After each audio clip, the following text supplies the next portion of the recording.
Assalamualaikum warahmatullahi wabarakatuh. Alhamdulillah pagi ini saya berada di halaman rumah. Halaman rumah ini alhamdulillah sekarang bunga-bungaan musim kemarau ini sudah mulai tumbuh. Sedangkan bunganya itu cukup indah. Kemudian juga tanaman-tanaman ada mengering karena suasana kemarau. Dan itu buah gedong itu sudah mulai berbunga, dan insya Allah beberapa bulan lagi itu tumbuh berkembang. Nah, ini maknanya apa? Jadi halaman kecil rumah, tapi kita mencoba bagaimana memanfaatkan alam sekitar. Ini ada pori-pori. Kalau musim kemarau, musim penghujan ini bisa tumbuh, dan musim kemarau itu bagus ternyata karena tumbuh tanamannya bisa tumbuh berbeda dengan yang itu. Kalau yang di taman seperti itu tuh mengering, kalau ini mungkin ada persiapan air di dalamnya, jadi sehingga si tanaman ini tetap tumbuh. Itulah manfaat dari pori-pori ini. Memang saya dengan keluarga mencoba belajar mentafakuri salah satu ayat Allah, yaitu Bismillahirrahmanirrahim, ya ayyuhalladzina amanu qu anfusikum wa ahlikum naro, jagalah dirimu dan keluargamu daripada siksa api neraka.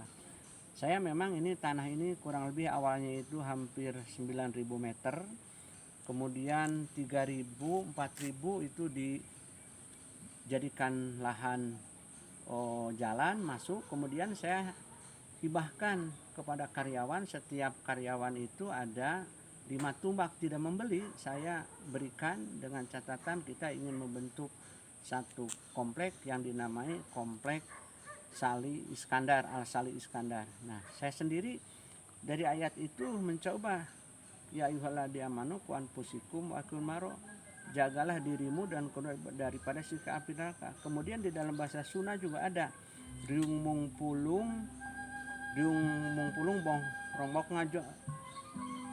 Ini maknanya untuk apa?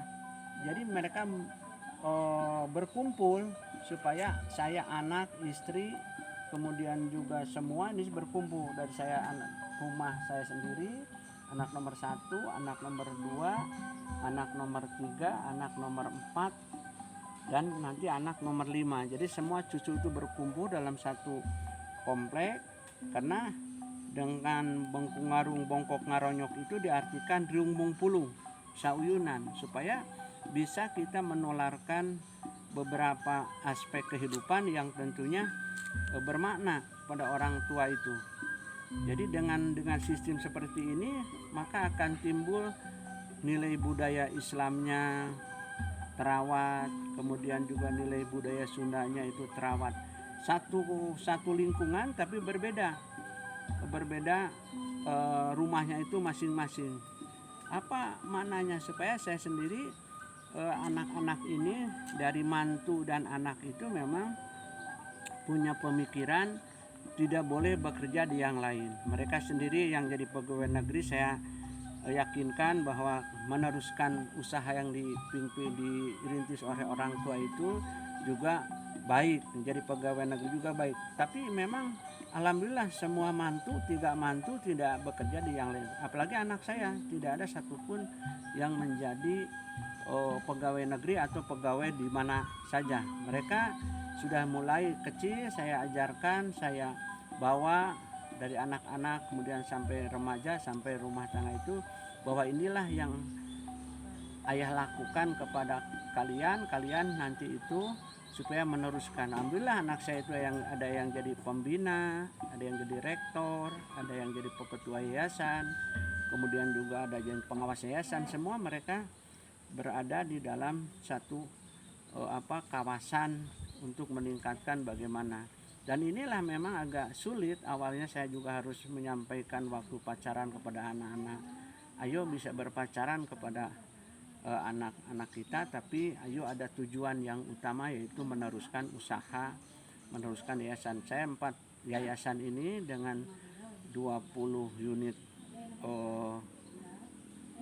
SD, SMP, SMA, kemudian 2 universitas, 1 sekolah tinggi, 1 perusahaan ini dicoba untuk diteruskan oleh anak-anak, dan dari situ kan bergenerasi, kelihatan cucu pun nanti tidak akan bekerja pada yang lain, karena konsepnya itu saya mencoba kepada anak, yuk kita belajar menciptakan lapangan pekerjaan biar orang lain bekerja pada kita, ayo kita menggaji orang lain, kita jangan digaji orang lain. Dan itu memang tidak mudah, tapi saya lakukan aja.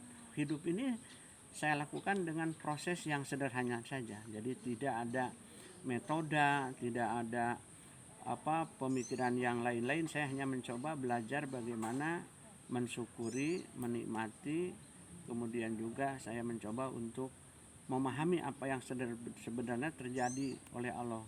Jadi saya cukup mencoba untuk belajar bersabar, mencoba untuk kita bertafakur bahwa Allah itu tidak akan merubah nasib seseorang kalau memang orangnya tersebut tidak mau berubah. Maka yang terjadi saat ini kepada mereka itu harus merubah mindset kepada anak-anak saya, supaya mereka itu dari mindset dulu, mindset berpikir kalian boleh kuliah di mana saja, di negeri dan swasta, itu bukan semata mencari pekerjaan, tapi mindset kalian itu harus dirubah. Mindset berpikir positif, mindset berpikir kreatif, mindset berpikir disiplin, karena karakter itu tidak bisa dibentuk hanya 1 hari 2 hari. Nah, karena di kami sendiri, di keluarga saya mencoba untuk menerangkan kalian tidak boleh ulang tahun berlebihan.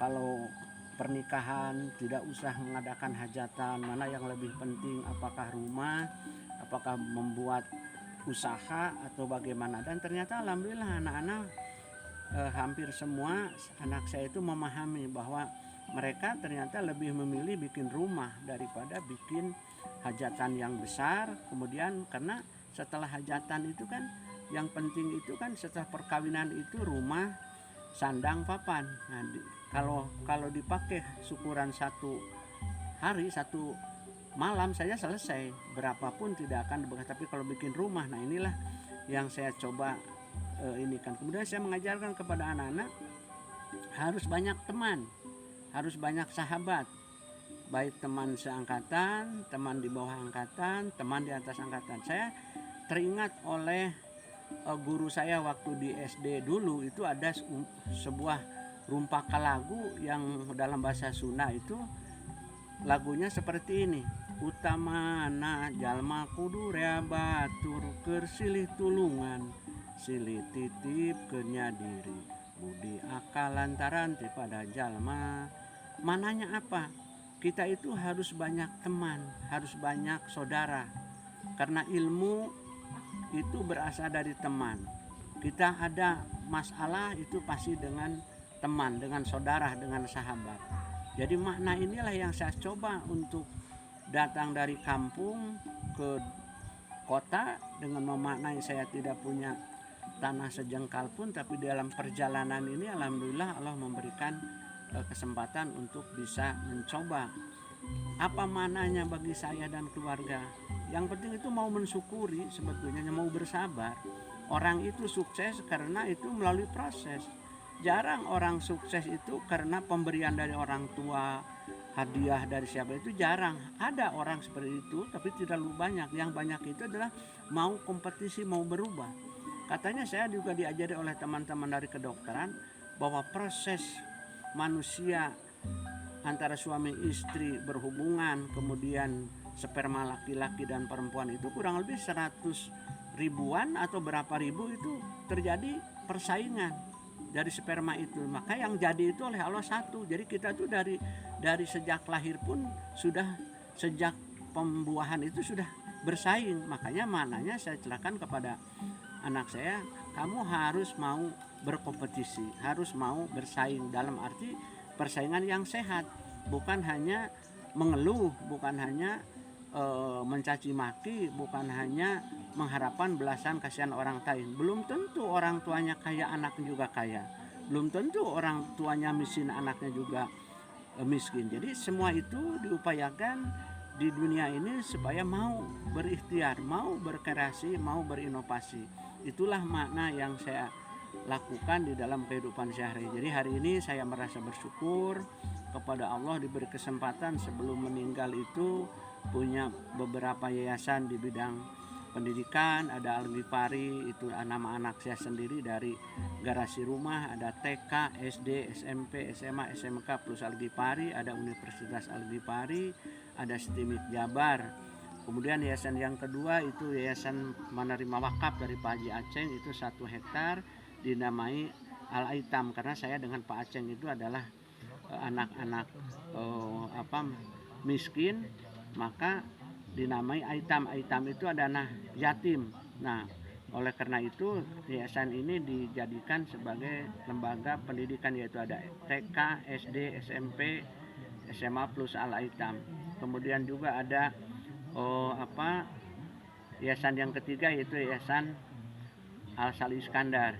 Juga itu ada SD, SMP, SMA dan MA. Dan yayasan yang keempat itu Yayasan Agung Al-Sali, ada SD, SMP dan Universitas Sali Al-Aitam. Ditambah 1 perusahaan PT dan 3 CP. Nah, ini wadah-wadah untuk keluarga, untuk masyarakat supaya kita bisa bernaung. Saya hanya bisa belajar, mencontoh kepada orang lain yang sukses. Saya selalu mencontoh bagaimana supaya mereka itu mau memberikan ilmu kepada saya. Saya tidak pernah menjadi orang sukses, tapi saya ingin belajar bagaimana mereka itu bisa sesukses seperti itu.